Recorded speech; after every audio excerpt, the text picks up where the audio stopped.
Pastor Joel sa PJMBC. Ako ay isang undergrad, tapos si Pastor nag-aaral bilang masteral student. Hindi namin naasahan yung aming pagkakilala dahil iyon sa isang problema na in-advisean ako na kausapin siya para hanapin kung saan yung simbahan nila. Pero nagpapasalamat ako sa Panginoon dahil sa kanyang godly character, dahil nakita ko talaga sa kanya si Kristo. Nagpapasalamat ako sa Panginoon na nilid niya kami upang mas kilalanin namin ang isa't isa. Maraming mga pagsubok, maraming mga bagay na dumaan, maraming mga kahinaang nakita, ngayon din yung mga kalakasan din ng bawat isa.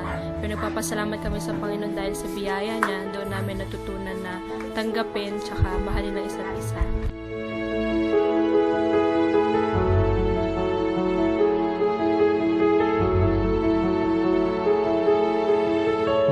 Sa pangalan ng Diyos Ama at ng ating Panginoon Jesucristo, pinipili kita at siya ang aking maging kasama.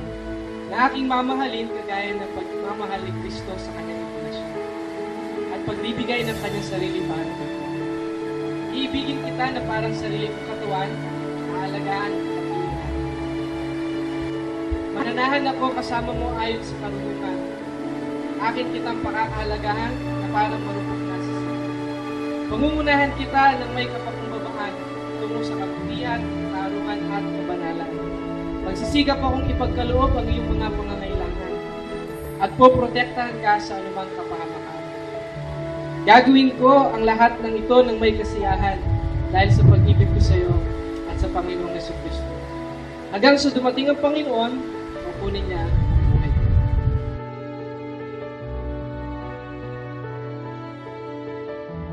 Sa lalaking nasa aking harapan ngayon, ayon sa makamanghamanghang plano ng Diyos, hinulma at dinisenyo ayon sa kanyang hindi maunawa ang karunungan at kabutihan. Joel, ang aking matalik na kaibigan, ang aking una at huling kasintahan, ang pinili at ihinanda ng Diyos para sa akin sa harap ng mga taong ito na nagmamahal sa atin. Pinapangako ko na pagsisilbihan ka ng aking buong buhay sa biyaya at tulong ng Diyos. Ako ay magpapasakop sa iyo kung paano ka nagpapasakop sa pangunguna ng Diyos at pagkilos ng Banal na Espiritu. Ang manalangin na kasama mo at manalangin para sa iyo. Ang alagaan at turuan ang mga magiging anak natin. Ipinapangako ko na mamuhay sa karunungan ng salita ng Diyos sa ilalim ng iyong pangungunan. Ang tulungan ka, ang palakasin ka at pakainin ka.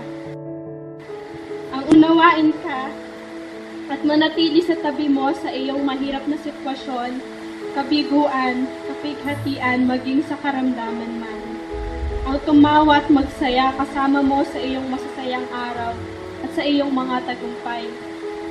Ang umawit at magpuri sa Diyos kasama mo habang buhay.